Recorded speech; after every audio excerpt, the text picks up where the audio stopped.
आइए बिहार दरोगा का सेट मारते हैं। बिहार दरोगा सेट, ये सेट संख्या 7 है। इससे पहले 6 सेट अपलोड कर चुके हैं। यदि आप वो नहीं देखे हैं तो डिस्क्रिप्शन में सेट का प्लेलिस्ट का लिंक दिया हुआ है, वहाँ से आप देख सकते हैं। आइए देखते हैं। क्वेश्चन नंबर 1 देखिए, विद्युत विभवांतर की एसआई इकाई क्या है? विद्युत विभवांतर की एसआई इकाई क्या होती है? तो ये वोल्ट होती है। देखिए, जिसमें ऑप्शन बताने वाला होगा ऑप्शन जरूर बताएंगे, जिसमें ऑप्शन बताने वाला नहीं होगा डायरेक्ट वन लाइनर होगा तो उसको क्वेश्चन और आंसर बताते हुए चलेंगे, ताकि कम टाइम में 100 क्वेश्चन देख लें। क्वेश्चन नंबर 2 देखिए, निम्नलिखित में से कौन सी अधातु कमरे के ताप पर तरल होती है? तो निम्नलिखित में से कौन सी अधातु जो है कमरे के ताप पर तरल होती है? तो ये ब्रोमीन हो जाएगा। अधातु पूछा रहा है तो ब्रोमीन हो जाएगा। क्वेश्चन नंबर 3 देखिए, दूध किसका घटिया स्रोत है? दूध जो है किसका घटिया स्रोत है? ऑप्शन देख लीजिए, कैल्शियम का, प्रोटीन का, विटामिन सी का, कार्बोहाइड्रेट का। दूध जो है सब घटिया स्रोत है विटामिन सी का। क्वेश्चन नंबर 4 देखिए, पेट्रोल तथा डीजल के अधूरे जलने से उत्पन्न होती है। पेट्रोल तथा डीजल के अधूरे जलने से जो है क्या उत्पन्न होती है? तो कार्बन मोनोऑक्साइड उत्पन्न होती है। कार्बन मोनोऑक्साइड जो उत्पन्न होती है। आइए क्वेश्चन नंबर 5 देखते हैं। देखिए क्वेश्चन नंबर 5 देखिए, विटामिन जो रक्त के थक्के बनने में प्रभावी होता है। विटामिन जो रक्त के थक्के बनने में प्रभावी होता है, तो विटामिन के जो है रक्त के थक्के बनने में प्रभावी होता है। क्वेश्चन नंबर 6 देखिए, पार्किंस बीमारी के उपचार के विकास के लिए किसको नोबेल पुरस्कार दिया गया? पार्किंस बीमारी के उपचार के विकास के लिए किसको नोबेल पुरस्कार मिला था? तो ये आविड कार्लसन को मिला था। आविड कार्लसन को। क्वेश्चन नंबर 7 देखिए, अदरक तना है जड़ नहीं, क्योंकि अदरक जो है तना है जड़ नहीं, क्योंकि इसमें नोड और इंटरनोड होते हैं। इसमें क्या होता है? नोड और इंटरनोड होते हैं। क्वेश्चन नंबर 8 देखिए, एक तत्व में इलेक्ट्रॉन और न्यूट्रॉनों की संख्या क्रमशः 18 तथा 20 है। एक तत्व में इलेक्ट्रॉन तथा न्यूट्रॉन की संख्या क्रमशः 18 और 20 है, तो इस तत्व की द्रव्यमान क्या होगा? तो द्रव्यमान निकालना है तो इलेक्ट्रॉन प्लस न्यूट्रॉन कर दीजिए तो द्रव्यमान हो जाएगा 18 + 20 38। देखिए क्वेश्चन नंबर 9, सौर ऊर्जा एटीपी में बदलती है। सौर ऊर्जा जो है एटीपी में बदलती है क्या? तो ये क्लोरोप्लास्ट हो जाएगा। आइए क्वेश्चन नंबर 10 देखते हैं। देखिए कुछ क्वेश्चन नहीं दिखेगा तो उसको हम जो बोलेंगे उसको ध्यान से आप सुनिएगा। क्वेश्चन नंबर 10 देखिए, निम्नलिखित में से किसकी कोशिका में कोई एंजाइम नहीं होती है? निम्नलिखित में से किसकी कोशिका में कोई एंजाइम नहीं होती? ऑप्शन देख लीजिए, लाइकेन है, विषाणु है, जीवाणु है, शैवाल है। तो विषाणु में जो है कोई एंजाइम नहीं होती है। क्वेश्चन नंबर 11 देखिए, निम्नलिखित में से किस हार्मोन में आयोडीन मिली होती है? निम्नलिखित में से किस हार्मोन में आयोडीन मिली होती है? ऑप्शन देख लीजिए, टेस्टोस्टेरोन, एड्रेनलिन, थायरोक्सिन, इंसुलिन। तो किस हार्मोन में आयोडीन मिली होती है? ये थायरोक्सिन में जो है आयोडीन मिली हुई रहती है। क्वेश्चन नंबर 12 देखिए, पुस्तक द ओरिजिन ऑफ स्पीसीज किसने लिखी? तो द ओरिजिन ऑफ स्पीसीज जो पुस्तक किसने लिखा है? तो ये डार्विन ने लिखा था। क्वेश्चन नंबर 13 देखिए, क्वेश्चन नंबर 13, जहरीला पदार्थ जो हरा आलू में पाया जाता है, जहरीला पदार्थ जो हरा आलू में पाया जाता है उसे क्या कहते हैं? तो उसे सोलानाइन कहते हैं। सोलानाइन, जहरीला पदार्थ जो हरा आलू में पाया जाता है उसे सोलानाइन कहते हैं। क्वेश्चन नंबर 14 देखिए, फायर अलार्म में निम्नलिखित में से किसका उपयोग किया जाता है? फायर अलार्म में जो निम्नलिखित में से किसका उपयोग किया जाता है? तो ये फोटो सेल का उपयोग किया जाता है, फोटो सेल का। क्वेश्चन नंबर 15 देखिए, मानव शरीर में मानव आहार में पॉलिश किए हुए चावल के उपयोग से निम्नलिखित रोग हो सकता है। तो मानव आहार में जो पॉलिश किया हुआ चावल आप लोग जो खाते हैं तो खाने से कौन सा रोग हो सकता है इससे? तो इससे बेरी बेरी का रोग हो सकता है। आइए क्वेश्चन नंबर 16 देखते हैं।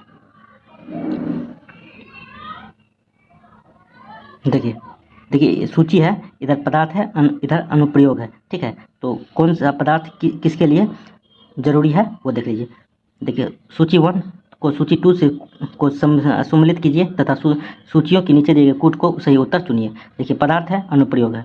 नीला तोता, नीला तोता किसके लिए अनुप्रयोग है? तो ये कवकनाशी है। नीला तोता जो है कवकनाशी है। योसिन जो है किसके लिए उपयोग किया जाता है? योसिन जो है आपका उपयोग किया जाता है लाल स्याही के लिए। सी देखिए, सिल्वर आयोडाइड, तो ये किसके लिए? ये कृत्रिम वर्षा के लिए होता है। जिंक फॉस्फेट तो कृतकनाशी होता है, ठीक है। तो आप यदि नहीं दिख रहा है तो जो हम बोले उसको ध्यान से सुनिएगा। आइए क्वेश्चन नंबर 17 देखते हैं। देखिए क्वेश्चन नंबर 17,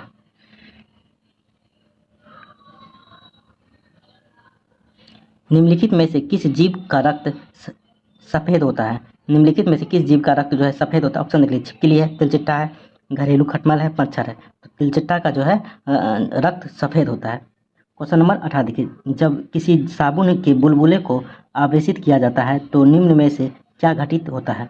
जब किसी साबुन के बुलबुले को आवेशित किया जाता है तो निम्न में से क्या घटित होता है? तो ऑप्शन देख लीजिए, त्रिज्या बढ़ जाता है, त्रिज्या घट जाता है, बुलबुले का लोप हो जाता है, उपरोक्त में से कोई नहीं। तो इसमें होता है क्या? त्रिज्या बढ़ जाता है। क्वेश्चन नंबर 19 देखिए, मानव शरीर में निम्नलिखित में से कौन सी ग्रंथि अंतःस्रावी ग्रंथि एवं बाह्यस्रावी दोनों ही प्रकार की ग्रंथि है? तो अंतःस्रावी और बाह्यस्रावी दोनों प्रकार की ग्रंथि कौन सा होता है? तो ये अग्नाशय होता है, याद रखिएगा।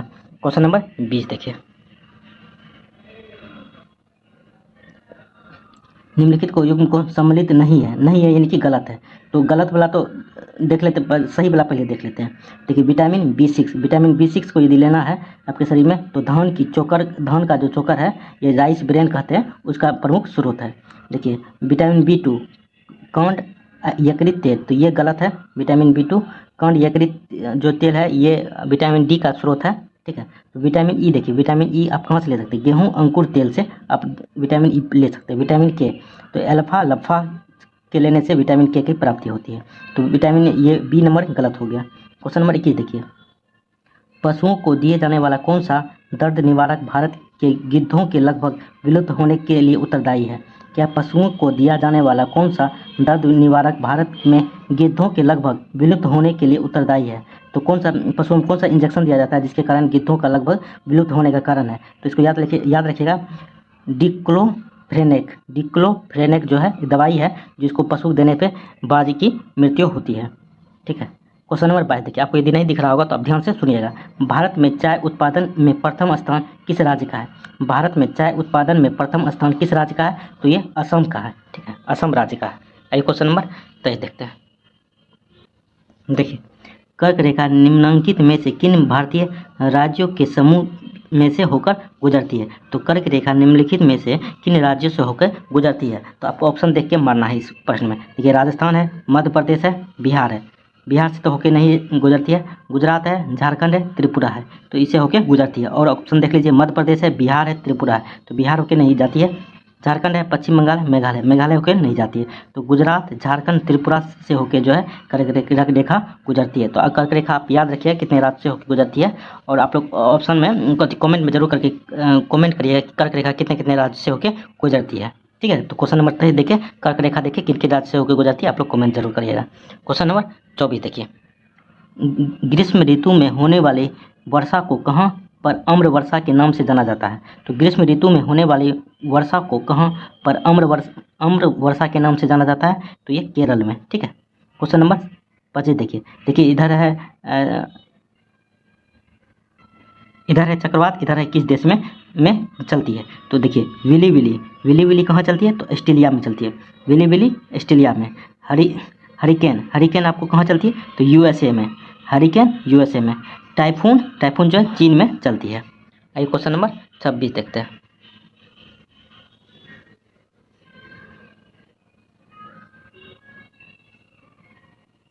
देखिए, क्वेश्चन नंबर 26, दंडकारण्य का पठार किस राज्य में स्थित है? दंडकारण्य का पठार जो है किस राज्य में स्थित है? तो ये छत्तीसगढ़ में स्थित है, छत्तीसगढ़ में। क्वेश्चन नंबर 27, निम्नलिखित में से कौन सा एक नदी हिमालय पार यानी ट्रांस हिमालय नदी है?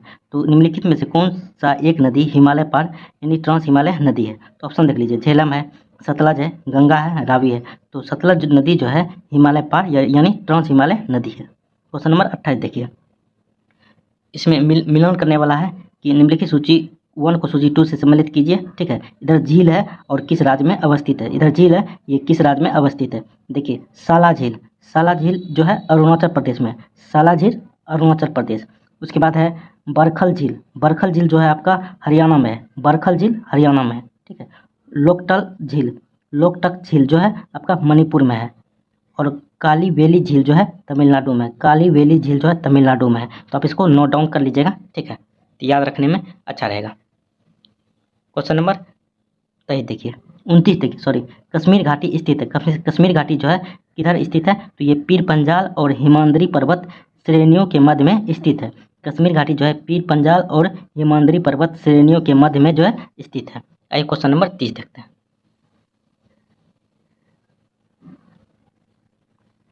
देखिए, क्वेश्चन नंबर 30, मणिपुर पहाड़ियों में घिरा इम्फाल बेसिन एक सुंदर उदाहरण है। मणिपुर पहाड़ियों से घिरा इम्फाल बेसिन एक सुंदर उदाहरण है किसका? तो ये सरोवरीय मैदान का एक उदाहरण है।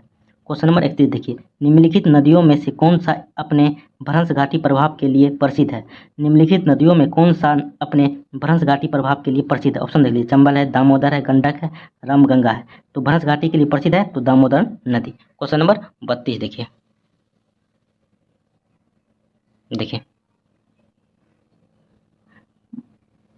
निम्नलिखित में से कौन सा एक चोटी भारत में अवस्थित नहीं है? निम्नलिखित में से कौन सा एक चोटी भारत में अवस्थित नहीं है? ऑप्शन देख लीजिए, गुरला, मधंता, नामचा, बरवा, कामेट, नंगा पर्वत। तो गुरला मधंता जो है भारत में अवस्थित नहीं है। क्वेश्चन नंबर 33 देखिए, भारत के उत्तरी पश्चिमी मैदान में पश्चिमी विक्षोभ से जाड़े में होने वाली वर्षा की मात्रा क्रमशः कम होती है। क्या है? भारत के उत्तर पश्चिमी मैदान में पश्चिमी विक्षोभ से जाड़े में होने वाली वर्षा की मात्रा क्रमशः कम हो जाती है। किसकी वजह से? तो पश्चिम से पूर्व की ओर विक्षोभ के वजह से, पश्चिम से पूर्व की विक्षोभ के वजह से। क्वेश्चन नंबर 34 देखिए, निम्नलिखित में से किस नदी के ऊपरी मार्ग में मीठा जल का परंतु निचले भाग में खारे जल का प्रभाव मिलता है? निम्नलिखित में से किस नदी के ऊपरी मार्ग में मीठा जल का परंतु निचले भाग में खारे जल का प्रभाव मिलता है? तो ये नदी जो है लूनी नदी का है। क्वेश्चन नंबर 35 देखिए, निम्नलिखित देशों में से किस में पंपा घास का मैदान स्थित है? निम्नलिखित देशों में से किस में पंपा घास का मैदान है? तो ये पंपा घास का मैदान कहाँ पे है? तो ये अर्जेंटीना में है। क्वेश्चन नंबर 36 देखिए,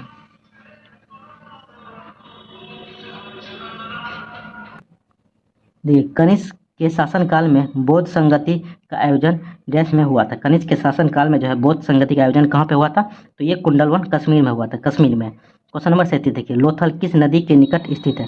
लोथल किस नदी के निकट स्थित है? तो ये भोगवा नदी के निकट स्थित है। क्वेश्चन नंबर 38 देखिए, वर्ष 1931 में इंडियन नेशनल कांग्रेस का अधिवेशन कहाँ आयोजित हुआ था? 1931 में इंडियन नेशनल कांग्रेस का अधिवेशन कहाँ आयोजित किया गया था?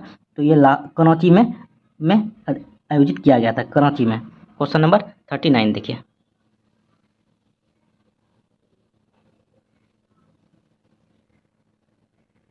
क्वेश्चन नंबर 39, इनमें से कौन सी रचना हर्षवर्धन की नहीं है? इनमें से कौन सी रचना जो है हर्षवर्धन की नहीं है? तो नहीं है तो यह हर्षचरित जो है नहीं है, बाकी है। आप लोग नोट डाउन कर लीजिएगा, हर्षचरित की रचना जो है नगानंद है, रत्नावली है, प्रियदर्शिका है, जो हर्षवर्धन की रचना है। क्वेश्चन नंबर 40 देखिए, महावीर का जन्म कब हुआ था? महावीर का जन्म कब हुआ था? तो 540 ईसा पूर्व में महावीर का जन्म हुआ था। क्वेश्चन नंबर 41 देखिए, निम्नलिखित में से प्राचीन भारत की कौन सी लिपि दाहिने से बाईं ओर लिखी जाती है? निम्नलिखित में से प्राचीन भारत की कौन सी लिपि दाहिने से बाईं ओर लिखी जाती है? तो यह खरोष्टी लिपि जो है दाहिने से बाईं ओर लिखी जाती है। क्वेश्चन नंबर 42 देखिए, बंगाल की खाड़ी में समुद्री डकैती हेतु हुगली का उपयोग कौन करता था? बंगाल की खाड़ी में समुद्री डकैती हेतु हुगली का प्रयोग कौन करता था? ऑप्शन देख लीजिए, डच है, फ्रांसीसी है, पुर्तगाली है, अंग्रेज है। तो बंगाल की खाड़ी में समुद्री डकैती हेतु हुगली का प्रयोग जो है पुर्तगाली लोग करते थे। क्वेश्चन नंबर 43 देखिए, सत्यशोधक समाज की स्थापना किसने की थी? सत्यशोधक समाज की स्थापना जो है किसने की थी? तो ये श्यामाजी कृष्ण वर्मा ने किया था। सत्यशोधक समाज की स्थापना जो है किसने की थी? तो ये ज्योतिबा फूले। सत्यशोधक समाज की स्थापना जो है ज्योतिबा फूले था। क्वेश्चन नंबर 44 देखिए, लंदन में इंडियन हाउस के संस्थापक कौन थे? लंदन में इंडिया हाउस के संस्थापक कौन थे? तो ये श्यामजी कृष्ण वर्मा थे, श्यामजी कृष्ण वर्मा। क्वेश्चन नंबर 45 देखिए, फिलिप स्प्रेट नामक अंग्रेज को डैश गिरफ्तार किया गया था? फिलिप स्प्रेट नामक अंग्रेज को डैश गिरफ्तार किया गया था? यह मेरठ षड्यंत्र केस में गिरफ्तार किया गया था। क्वेश्चन नंबर 46 देखिए, निम्न घटनाओं को कालानुक्रम में व्यवस्थित कीजिए और नीचे दी गई कोटों में से सही उत्तर चुनिए। देखिए, इसमें से सबसे पहले हो जाएगा आपका फिरोज शाह मेहता की मृत्यु, ठीक है। उसके बाद जलियांवाला बाग हत्याकांड, उसके बाद 1 नंबर साइमन आयोग की नियुक्ति, उसके बाद हो जाएगा 3 महात्मा गांधी की दांडी यात्रा, ठीक है। तो 4, 2, 1, 3, ठीक है। तो आप लोग इसको देख लीजिएगा कि कौन सा कब हुआ था, तो आप लोग गूगल पे सर्च करके देख लीजिएगा। फिरोज शाह मेहता की मृत्यु कब हुआ था, महात्मा गांधी की दांडी यात्रा कब हुआ था, जलियांवाला बाग हत्याकांड तो 13 अप्रैल 1919 ईस्वी को हुआ था। साइमन आयोग की नियुक्ति जो है 1927-28 के आसपास में हुआ था। क्वेश्चन नंबर 47 देखिए, हाथी गुफा का अभिलेख किस शासक के विषय में जानकारी का स्रोत है? हाथी गुफा का अभिलेख किस शासक के विषय में जानकारी का स्रोत है? तो ये खारवेल राजा खारवेल के बारे में जानकारी देता है हाथी गुफा अभिलेख। आइए क्वेश्चन नंबर 48 देखते हैं। देख लीजिए क्वेश्चन नंबर 48। निम्नलिखित घटनाओं का कालक्रम अनुसार व्यवस्थित कीजिए और नीचे दिए गए कूट से सही उत्तर का चयन कीजिए। आप लोग देख लीजिए, हम आगे लिख दिए हंटर आयोग का गठन कब हुआ था, सेटलर आयोग का गठन कब हुआ था, वुड का घोषणा पत्र कब हुआ था, सर्जेंट योजना कब किया गया था। तो आप लोग एक काम करिएगा कि जो जितना भी आयोग है 4 आयोग, तो इसमें से सभी को लिख के और किसके शासनकाल में पारित हुआ था और किसके लिए था, तो आप लोग इसको एक बार देख लीजिएगा, ठीक है। तो हंटर आयोग 1880 में हुआ था, सेटलर आयोग का गठन 1917 में हुआ था, वुड का घोषणा पत्र 1854 में हुआ था, तो सर्जेंट योजना 1944 ईस्वी में हुआ था। तो इसके अनुसार आप लोग व्यवस्थित कर लीजिए। सबसे पहले वुड का घोषणा पत्र 1854, उसके बाद हंटर आयोग 1880, उसके बाद आपको हो जाएगा सेटलर आयोग 1917 और सर्जेंट योजना 1944। तो किसके गवर्नर जनरल और किसके लिए था, तो आप लोग नोट डाउन या कमेंट कर दीजिएगा। क्वेश्चन नंबर 49 देखिए। निम्न में से कौन सी संस्था विदेशी व्यापार से संबंधित थी? निम्न में से कौन सी संस्था विदेशी व्यापार से संबंधित है? ऑप्शन देख लीजिए, श्रेणी है, नगरम है, नानादेशी है, मणिग्राम है। तो विदेशी व्यापार के लिए जो संबंधित संस्था है वह नानादेशी है। क्वेश्चन नंबर 50 देखिए। पुष्यमित्र शुंग द्वारा 2 अश्वमेध यज्ञ किए जाने के बारे में जानकारी किस लेख से मिलती है? पुष्यमित्र शुंग द्वारा 2 अश्वमेध यज्ञ किए जाने के बारे में जानकारी किस लेख से मिलती है? तो अयोध्या लेख से यह जानकारी मिलती है। क्वेश्चन नंबर 51 देखिए। सुरक्षा के लिए मराठों के राजस्व के दावों को किस नाम से जाना जाता था? तो सुरक्षा के लिए मराठों को जो राजस्व दिया, टैक्स दिया जाता था, उसको किस नाम से जाना जाता है? तो चौथ के नाम से जाना जाता था, चौथ। क्वेश्चन नंबर 52 देखिए। ऋग्वेद में कई परिच्छेदों में प्रयुक्त अधन्या शब्द संदर्भित है। तो अधन्या शब्द जो है गाय के लिए प्रयुक्त किया गया था, गाय के लिए अघन्या, तो गाय के लिए, ठीक है। क्वेश्चन नंबर 53 देखिए। निम्न में से कौन सा अनुच्छेद धार्मिक कार्यों के प्रबंधन की स्वतंत्रता से संबंधित है? निम्न में से कौन सा अनुच्छेद धार्मिक कार्यों के प्रबंध की स्वतंत्रता से संबंधित है? तो अनुच्छेद 26 जो है धार्मिक कार्यों के प्रबंध के लिए स्वतंत्रता देता है। क्वेश्चन नंबर 54 देखिए। राज्यों में राष्ट्रपति शासन भारतीय संविधान के किस अनुच्छेद के तहत लगाया जाता है? तो राष्ट्रपति शासन किस आर्टिकल में है? तो आर्टिकल 356 में जो है राष्ट्रपति शासन है, ठीक है। उसके बाद आर्टिकल 360 में फाइनेंशियल इमरजेंसी वित्तीय आपातकाल है, 352 में राष्ट्रीय आपात है, ठीक है। क्वेश्चन नंबर 55 देखिए। राष्ट्र पंचायत देखिए, आर्टिकल 368 संविधान संशोधन है, ठीक है। आपको सब बता दिए। राष्ट्रीय आपात आर्टिकल 352, 356 राष्ट्रपति शासन, आर्टिकल 360 वित्तीय आपात, अनुच्छेद 368 जो है ये संविधान संशोधन से रिलेटेड है। क्वेश्चन नंबर 55 देखिए। पंचायती राज संस्थाओं को 29 कार्यों की सूची किस अनुच्छेद के तहत दी गई? पंचायती राज संस्थाओं को 29 कार्यों की सूची किस अनुच्छेद के तहत दी गई? तो अनुच्छेद 243 जी के तहत जो है 29 कार्यों की सूची दी गई है। आइए क्वेश्चन नंबर 56 देखते हैं।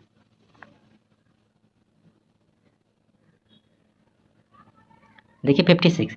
भारत में वारिता क्रम में निम्नलिखित में से कौन पहले आता है? तो ऑप्शन देख के सबसे पहले कौन आएगा वो देख लीजिए। पहला है यूपीएससी का अध्यक्ष, मुख्य चुनाव आयुक्त, नियंत्रक एवं महालेखा परीक्षक, और डी नंबर है उपराष्ट्रपति। तो उपराष्ट्रपति जो है इन सबसे आगे रहेगा, पहले राष्ट्रपति तब उपराष्ट्रपति, ठीक है। उपराष्ट्रपति जो है इन सबसे पहले रहेगा। क्वेश्चन नंबर 57 देखिए। भारत में संघीय न्यायालय की स्थापना किस अधिनियम रिपोर्ट द्वारा की गई?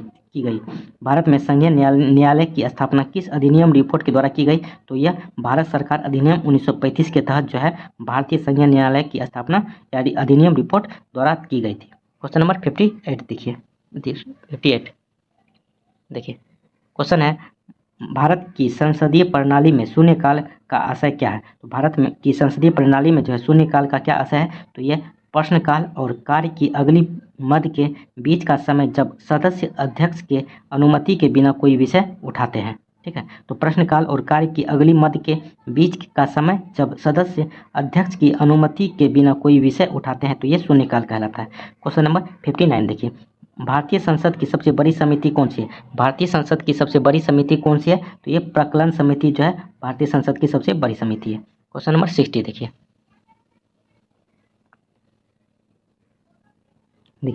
निम्नलिखित में से कौन सा सही सम्मिलित नहीं है? तो सही सम्मिलित नहीं है तो आर्टिकल 48 जो है सही सम्मिलित नहीं है। इसमें दिया है अनुच्छेद 48 जो न्यायपालिका का कार्यपालिका से पृथकीकरण, तो ये आर्टिकल 50 में दिया हुआ है। ठीक है, देखिए जो सही है वो देख लेते हैं।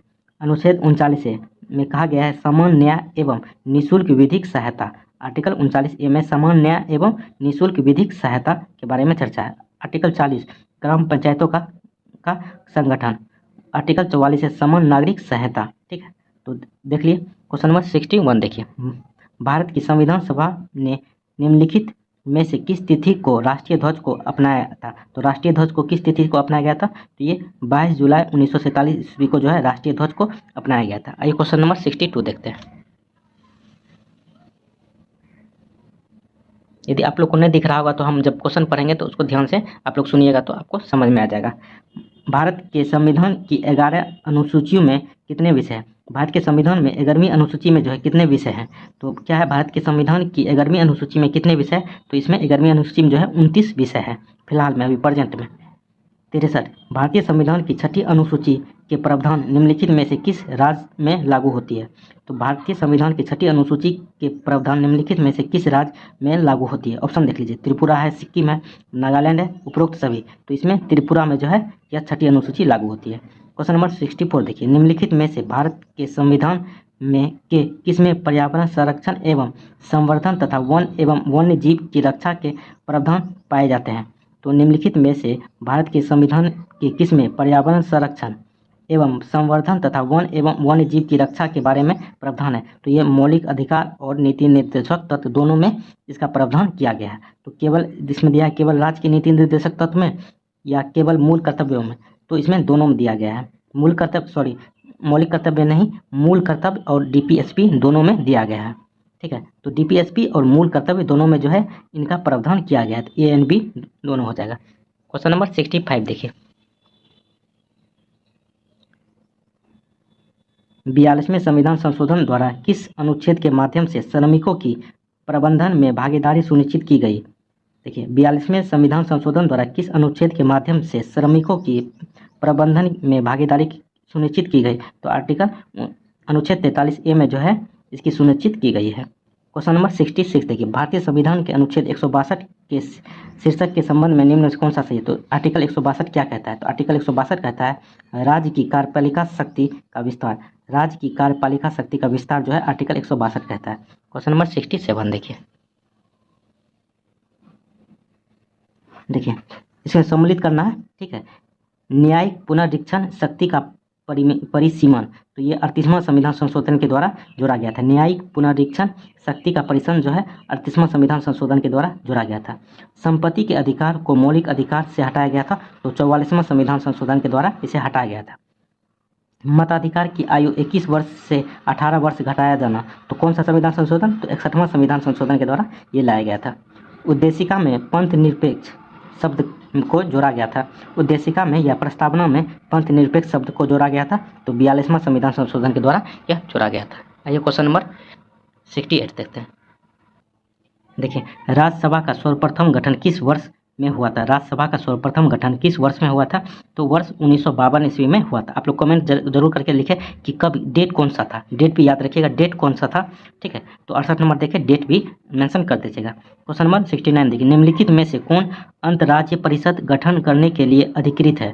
निम्नलिखित में से कौन अंतर्राज्यीय परिषद गठन करने के लिए अधिकृत? ऑप्शन देखिए, संसद है, राष्ट्रपति है, लोकसभा के अध्यक्ष है, प्रधानमंत्री है। तो राष्ट्रपति इसका राइट आंसर हो जाएगा। क्वेश्चन नंबर 70 देखिए, निम्नलिखित में से किस प्रत्यक्ष लाभ योजना को Guinness book of world record द्वारा विश्व की सबसे बड़ी प्रत्यक्ष लाभ योजना माना गया है? निम्नलिखित में से किस प्रत्यक्ष लाभ योजना को Guinness book of world record द्वारा विश्व की सबसे बड़ी प्रत्यक्ष लाभ योजना माना गया? तो ऐसा कौन सा योजना है जो Guinness book of the world record में दर्ज है और विश्व की सबसे बड़ी प्रत्यक्ष लाभ योजना है भारत की? तो ऑप्शन देख लीजिए, मनरेगा है, पहल है, NSAP है, उपरोक्त में से कोई नहीं। तो पहल योजना को जो है विश्व की सबसे बड़ी योजना और सबसे लाभ देने वाला योजना माना गया है भारत का। उसके बाद Guinness book of the world record में भी यह दर्ज योजना है। क्वेश्चन नंबर 71 देखिए, भारत में निर्भरता अनुपात घट रहा है क्योंकि? भारत में निर्भरता अनुपात घट रहा है क्योंकि इसमें जो 15 से 59 वर्ष की जनसंख्या सापेक्षता अधिक है, इसलिए घट रहा है। क्वेश्चन नंबर 72 देखिए, समवृद्धि की सीमा की अवधारणा का प्रतिपादन किसके द्वारा किया गया था? सामर्थ्य की सीमा की अवधारणा का प्रतिपादन किसके द्वारा किया गया था? यह क्लब ऑफ रोम के द्वारा किया गया था, club of Rome. Question number 73 देखिए, वर्ष के अधिकांश हिस्से में बेरोजगार रहने वाले व्यक्तियों की संख्या को कहा जाता है। वर्ष के अधिकांश हिस्से मतलब वर्ष के अधिकांश महीने में जो है बेरोजगार रहने वाले व्यक्तियों की संख्या को क्या कहा जाता है? तो इसे समान स्थिति बेरोजगारी कहा जाता है, समान स्थिति बेरोजगारी। क्वेश्चन नंबर 74 देखिए, जीवन की भौतिक गुणवत्ता सूचकांक किसके द्वारा विकसित किया गया है? देखिए, जीवन की भौतिक गुणवत्ता सूचकांक किसके द्वारा विकसित किया गया? तो ये मॉरिस डी मॉरिस के द्वारा विकसित किया गया है, मॉरिस डी मॉरिस के द्वारा विकसित किया गया। I-75 देखते हैं।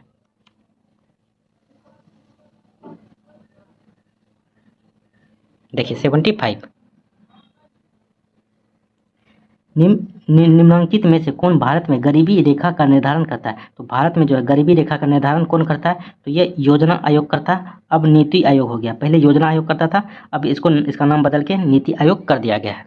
ठीक है, क्वेश्चन नंबर 76 देखिए, भारत सरकार द्वारा घोषित ABC इंडेक्स निम्नलिखित में से किससे संबंधित है? भारत सरकार द्वारा घोषित ABC इंडेक्स निम्नलिखित में से किससे संबंधित है? तो ये स्वास्थ्य से संबंधित है। क्वेश्चन नंबर 77 देखिए, निम्नलिखित में से कौन भारत में ग्रामीण रोजगार का सबसे बड़ा कार्यक्रम है? तो भारत का ग्रामीण रोजगार के लिए सबसे बड़ा कार्यक्रम जो है मनरेगा है। क्वेश्चन नंबर 78 देखिए, निम्नलिखित में कौन लॉरेंज वक्र द्वारा मापा जाता है? लॉरेंज वक्र द्वारा क्या मापा जाता है? तो आय की विषमता मापा जाता है। क्वेश्चन नंबर 79 देखिए, भारत में निम्नलिखित 5 वर्षीय योजनाओं में किसका मुख्य ध्येय संपोषणीय वृद्धि था? तो 5 वर्षीय योजना जो चलाया गया था तो किसका मुख्य लक्ष्य जो है संपोषणीय वृद्धि था? तो 12वीं पंचवर्षीय योजना का जो है मुख्य लक्ष्य संपोषणीय वृद्धि था। क्वेश्चन नंबर 80 देखिए, यूनेस्को के तत्वावधान में सामाजिक विकास पर प्रथम विश्व शिखर सम्मेलन कहाँ पर आयोजित किया गया था? यूनेस्को के तत्वावधान में सामाजिक विकास पर प्रथम विश्व शिखर सम्मेलन कहाँ पर आयोजित किया गया था? तो ये कोपेनहेगन में आयोजित किया गया था। देखिए आगे जो है मैथ है, यदि मैथ का क्वेश्चन यदि आप लोग देखना चाहते हैं तो आप मेरे टेलीग्राम चैनल ज्वाइन कर सकते हैं, वहाँ पे हम ये क्वेश्चन का PDF डाल देंगे, वहाँ से आप मैथ देख के बना सकते हैं। ठीक है, आगे मैथ है, आगे मैथ का क्वेश्चन है, आप लोग देख लीजिए, दिखा देते हैं। यदि आप इसका PDF लेना चाहते हैं तो आप मेरे डिस्क्रिप्शन में प्ले लिस्ट टेलीग्राम का लिंक दिया, वहाँ से आप ज्वाइन करिए, हम इसका PDF प्रोवाइड कर देंगे। चलिए थैंक यू, चैनल को जरूर सब्सक्राइब कर ले। चलिए थैंक यू, जय